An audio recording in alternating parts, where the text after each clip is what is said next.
Hi, welcome to Chad's Silversmithing. First, thanks for coming to my channel. I appreciate you watching. If you'd hit the like button before you leave today, that helps out a great deal. I wanted to thank all of the subscribers I'm getting lately. I'm up to 21 something, and I think we're getting close to 22 now. So thank you for that. I appreciate the enthusiasm that you're showing, and I love the comments that you guys give. They're very flattering most of the time. Thank you. I also wanted to thank my patrons over on Patreon. And if you're interested in checking out the features available over there, or checking out my website or the Buy Me a Coffee link, those are all available in the video description down below. So check those out. I wanted to make something that I made for a contract piece a while back for somebody because I really liked the way it turned out. It's got a Celtic theme to it. It's got a triquetra on it, which is a little three-pointed Celtic knot. It's an ancient symbol. It predates modern times, back in the region up in the Norse areas and British Isles. And it means a lot of different things to a lot of different people, but I tend to think of it as past, present, and future for the triple aspects of it. The literature says the Celtic people thought of it as earth, sea, and sky, amongst other things. But mostly I just like the look of it, and it makes for a nice ring. So I have a nice peridot for it. I think the original one I did, I used a round moonstone that was faceted. This one I'm going to do an oval peridot. So it's going to have a slightly different configuration, but I think you'll like it. So let's get going on this one. So I have this pretty peridot here that I think I'm going to make sure that you can see it here. I want to make sure I'm in frame there. Sometimes I get out of frame. It's a nice oval. I think it's a, what did I say? It's a 6x8 peridot. So I'm going to use that for the stone. For the components that we're going to need for this project, I'm going to need some bezel, because we're going to make a bezel for the stone. And I'm using 3/16 inch tall fine silver bezel strip. This is 26 gauge. I'm using a little bit thicker because this part of the ring is going to stand by itself, kind of. For the band, I'm going to use 14 gauge square wire, and that makes for a nice kind of bold band. And then for the little design, which is going to look, this is kind of a blown up version of what it's going to look like, I'm going to use some 20 gauge wire. And this is, I usually buy everything dead soft, which means it's been annealed to the point where it's as workable as possible. This is half hard, so I'll have to anneal it beforehand to make it a little more workable. So, I think that's, I'll probably need a little 18 gauge to make some, to make a step inside of the bezel for the stone. So I think that's what we should do first, is make our bezel. So let's do that. As always, I use hard silver sheet solder for pretty much all of my soldering, very few exceptions. Which I know is unconventional. And I use a spray-on flux called My-T-Flux, which I get from Rio Grande. I usually start with the needle nose pliers and get a curve going by just kind of letting the metal that I'm bending pull itself into a curve by using leverage. Get a start on that like that, get about halfway. Grab it on this side, pull it that way. I'm not trying to get it perfect to start, I just want to get it roughly in the shape. I can kind of start shrinking it down with my fingers a little bit. Set it down over the stone here. And I'm going to do just a little bit of, this is a little thicker bezel than I use sometimes, and so I'm going to have to use my pliers to kind of squeeze it a bit to get it a little more oval like the stone. When I cut bezel, I usually cut just like about the thickness of the pick wide extra. So maybe a millimeter. I'll make my mark. That gives me a little room for filing, because I generally have to file it flat a little bit. Peridot is one of those stones that when I first saw it, I didn't really care too much for it. It was just sort of this olive green that I wasn't all that enthused for. But for some reason over time it really has grown on me. I kind of like it. It's interesting. I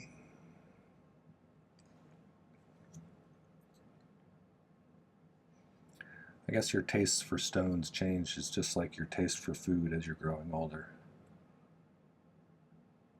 There were some things when I was a kid that I just absolutely wouldn't eat, that I kind of like now.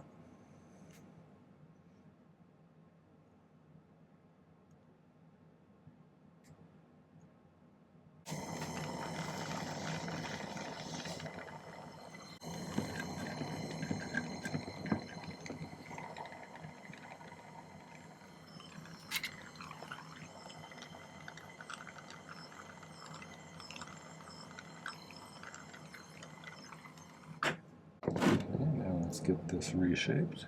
I should probably listen to that. So kick it on the floor or something, which is my standard operating procedure. After which I'll crawl around on the floor trying to see through my bifocals while tipping my head upwards.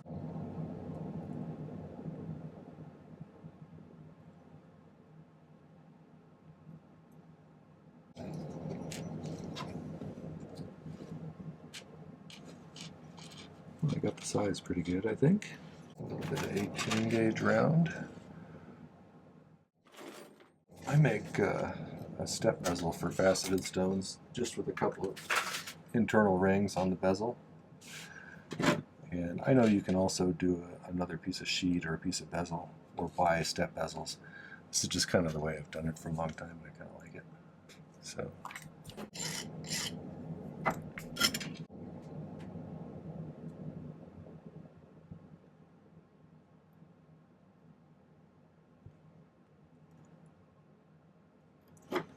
Gotten to be relatively quick at putting these together.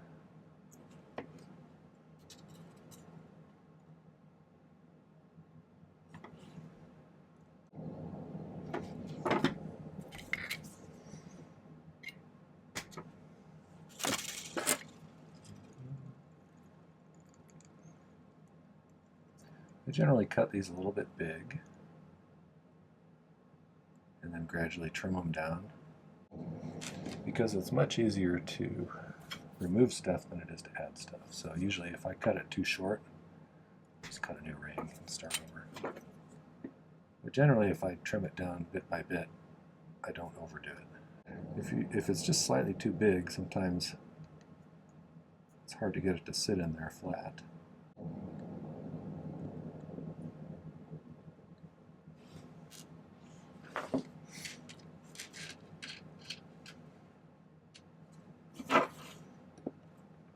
As long as I can keep it laying flat, I think we're good. Okay. So most stones, unless they're super deep, will require 2 of these if you're doing it this way. This one was still just a little bit snug, so I'm going to snip it just a tiny bit more so it doesn't try to ride up on me a little bit. That's always unfortunate. The reason you don't want it riding up on the side of the bezel is because then it'll create a tilted platform for the stone to sit on. Then it'll be real difficult to get it to sit straight. Okay. 1 in there, 2 in there. Get them to sit on top of each other nice. Make sure they're all the way in. I also, before you do this, make sure to look at the ring from the side so it's not wavy like this or anything. That can cause problems as well. So once you think you got them in there and they're sitting nice and flat, solder them in. So we have these pieces of solder from the side of the bezel. So let's put those. I'm going to use 4 because I want this to be mostly just a solid chunk in there.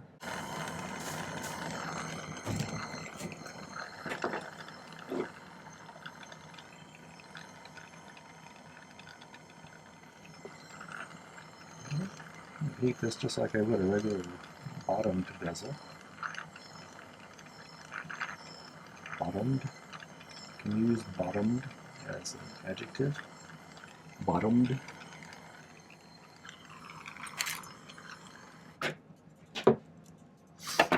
I should know these things as I'm a retired English teacher. Oh, I'm just filing the bottom flat now. I just want to file it until it looks like a smooth, clean surface. Basically, I want this ring to do this on both sides.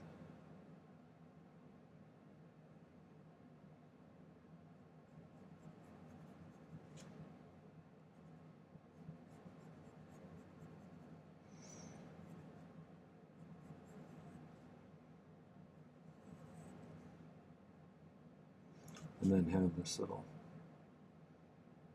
design here. I'm not drawing it right. Like that on both sides. So what I did, find my little strip of paper here, decided to do somewhere around a 7.5 to an 8, and I measured around the mandrel for that size, and then I laid it down here and marked off what that length would be before I sketched this.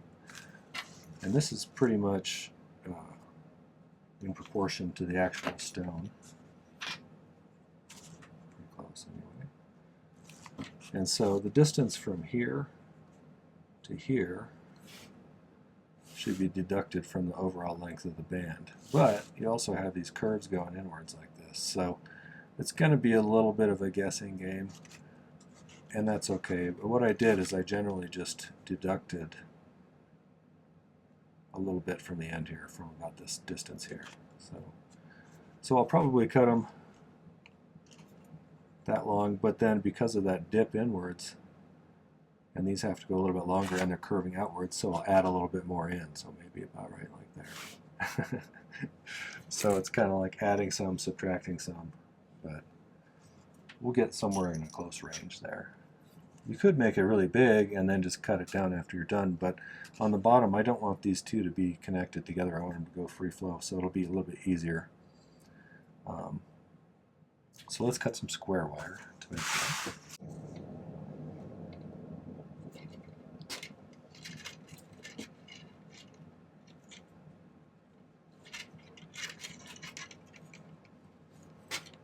First thing I'll do is make these straight, and then I'm going to curve them.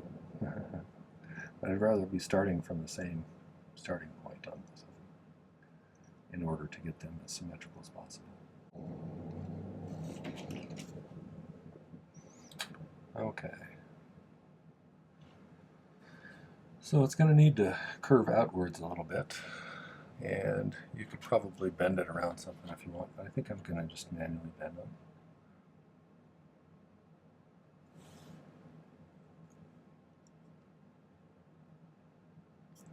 Square wire, it always tries to twist on you a little bit, so you need to kind of correct it as you're going.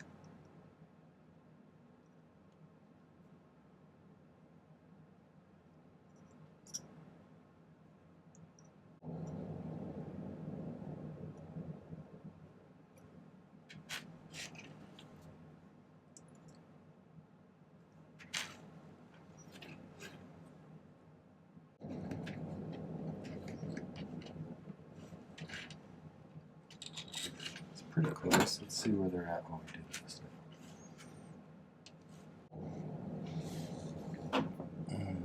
Okay. Now we need to make curves that go this way too.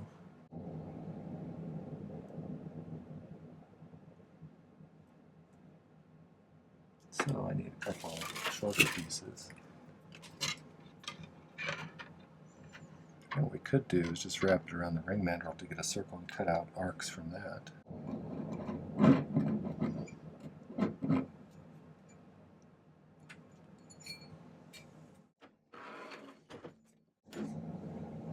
So I'm thinking, wanted to see how we use that kind of a curve.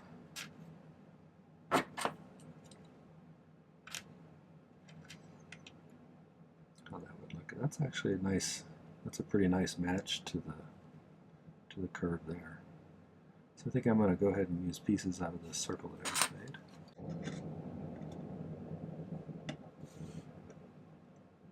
So you can see, after I have this lined up, that I'm going to have to file these at an angle like that in order to meet up nicely over here. So I need to kind of put all of those.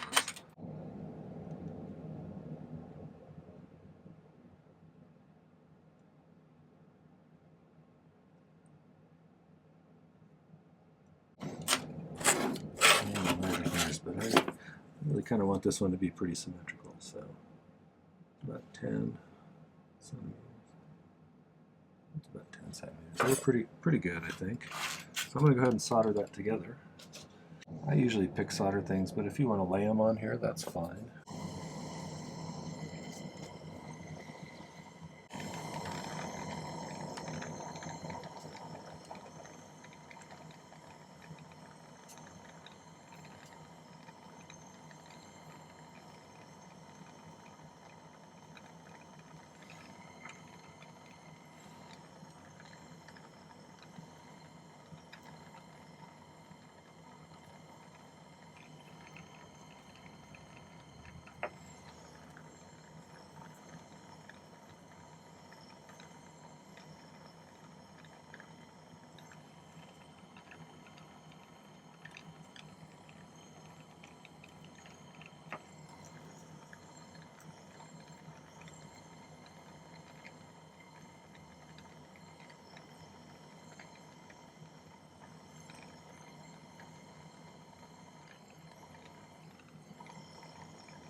Okay, I usually cut these off kind of at the same angle they were going at.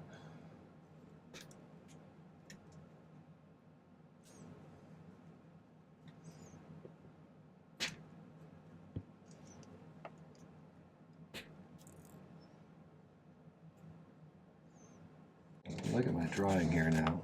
I got these ends kind of filed flat so that they're not pointy and lethal. So I'm going to file those down a little bit. You don't want to make a piece of jewelry that somebody's going to wound themselves fatally with. That's not good for business. Loosen these things up a little bit.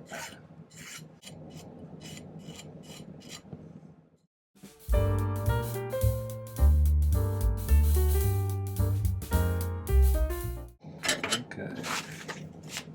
Now, one other thing I can do before I make those little triangular shapes is I can solder on a little bit of square wire sticking off from either side of this, because that's going to be what suspends it between those two curves.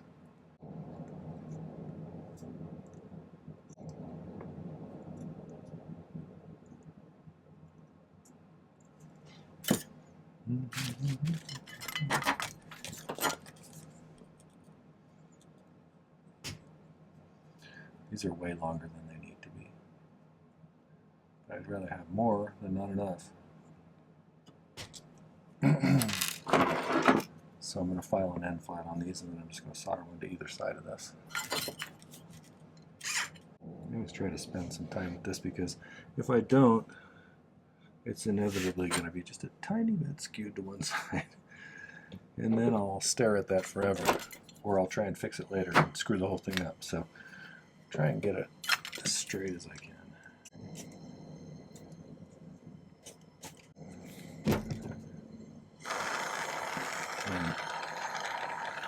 Anytime I'm soldering something straight onto a non-square object,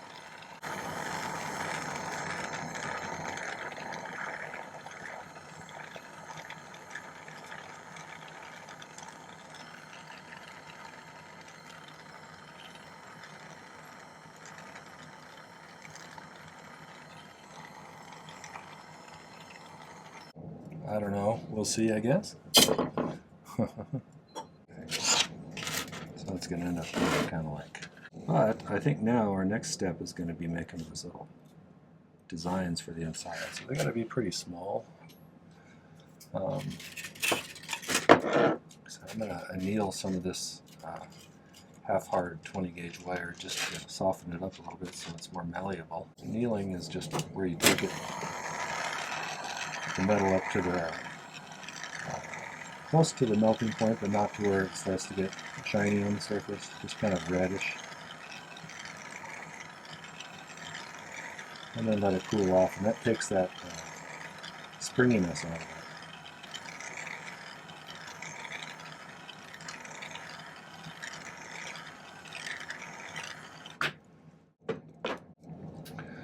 Let that cool down for a minute. So when I'm looking at this, while that's cooling, I'm going to have to make rings that are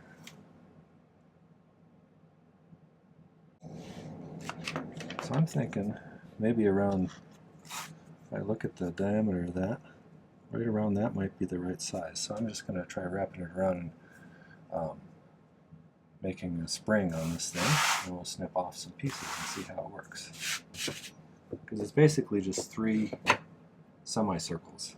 So now I'm going to use these, just make a spring.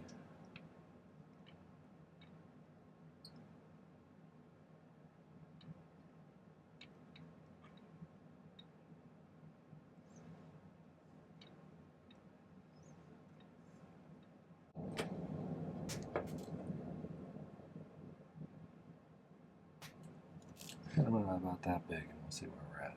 That's about a half circle here.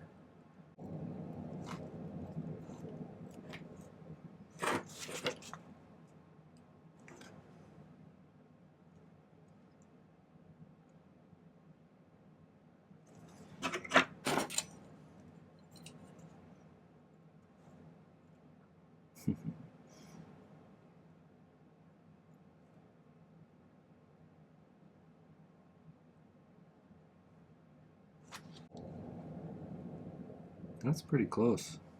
I think I can make that work. So maybe half circles then. Although I might trim these down so they're not. Let's see. I'll try to zoom in on this picture a little bit so you can see, but just filing them flat like that is not going to provide the right angle to solder these all together. So I'm going to have to do a much steeper angle on each of these. So let's do that and see how it works.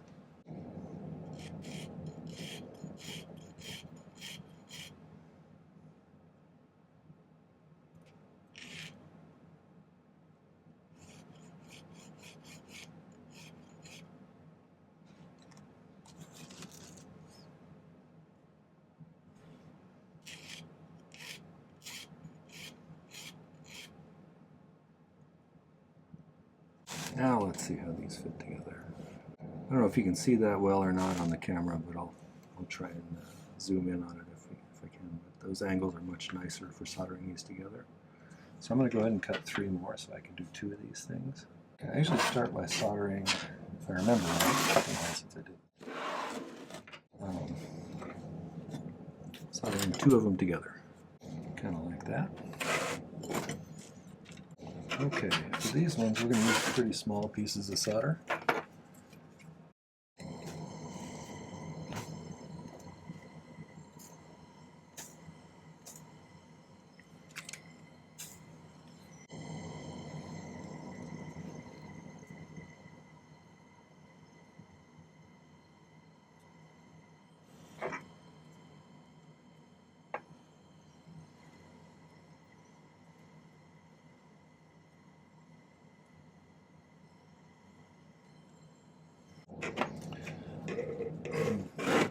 This side's raised, so I'm going to run this one underneath that one. Right there. Okay. Just got to get that guy soldered. I was trying to make sure that this wasn't touching any of the solder up here, because that would, probably stick it together then.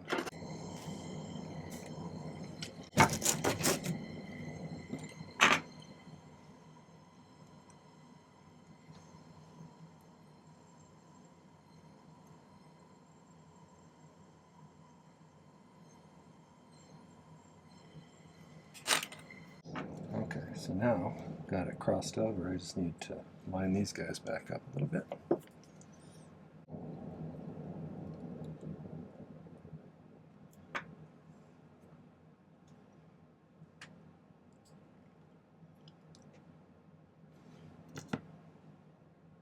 to solder that together.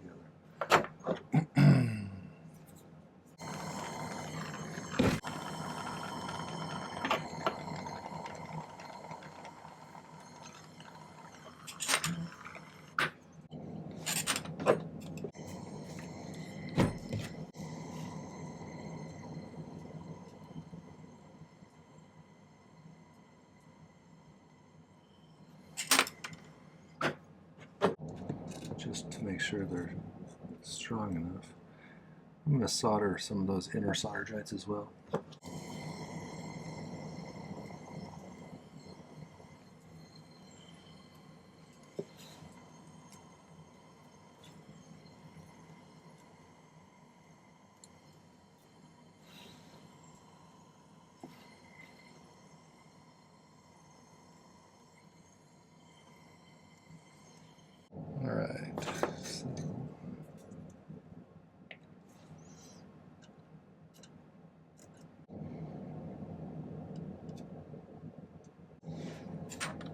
Okay. Looks like we got tons of solder over there still, so I think I'm good. So I need to pick it in 4 spots here.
Okay, I want this to be pretty close to the band.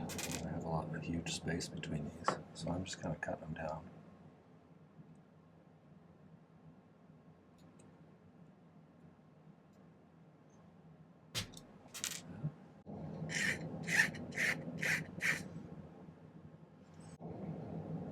That looks pretty centered. Okay, let's solder him on that one side there.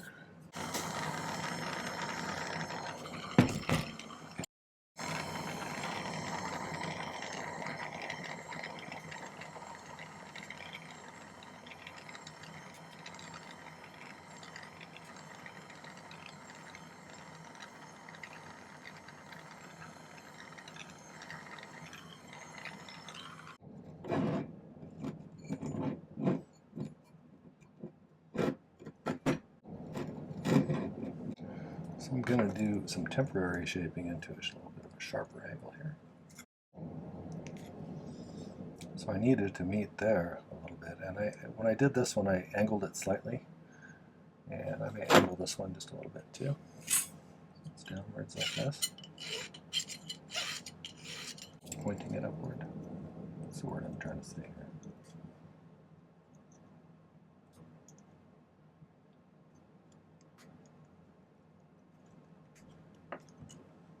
So push it past a little.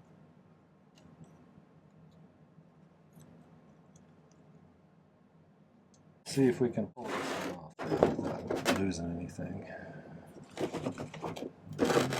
What I really want here is sort of a platform that makes it difficult for anything here to fall out. I don't really want anything to shift too much. I just have this one solder joint left right there. So let's see if we can make that happen.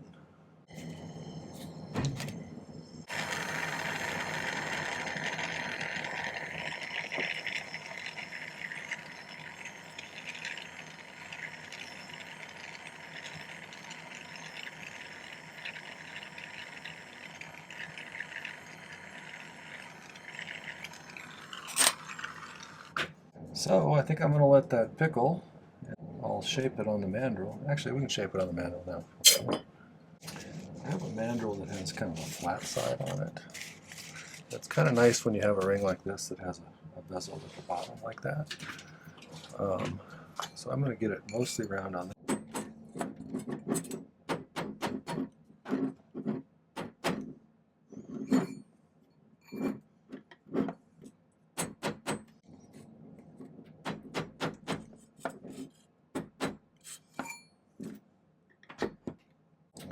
One of the reasons we use the flat one is when you have a bezel like this, if you do it perfectly round because it's got a flat bottom, you could make that bottom round if you wanted to, but I'm not going to for this particular style. What I'll do is I'll put it on the flat top mandrel here, and then we'll try to contain the bend mostly over here so it doesn't do much to affect the shape of the bezel here. You can already see it started to pull it out of shape just a little bit. See, this one's got kind of a flat side there.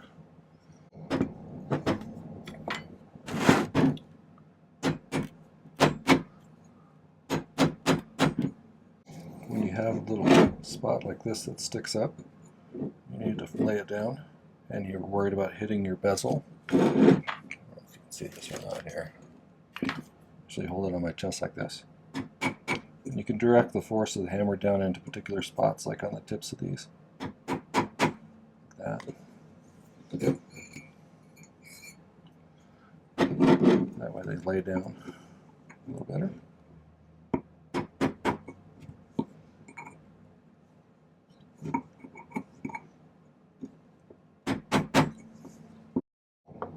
The design is a little bit recessed in there, so kind of do this up top.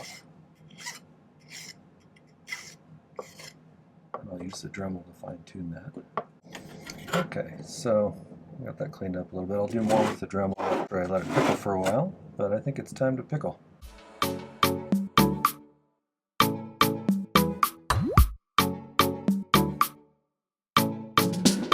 Okay, so I did some cleanup on it. I did with the Dremel and the file, and then I went ahead and polished the ring itself.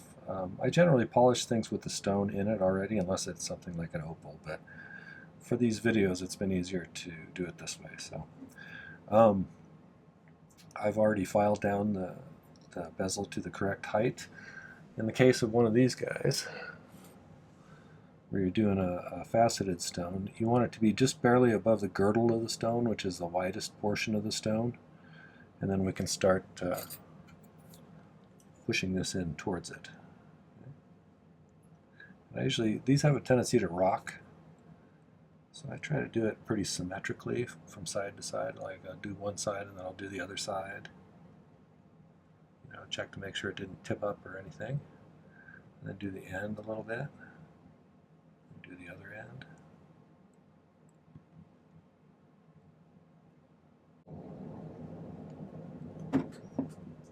And then burnish a little bit.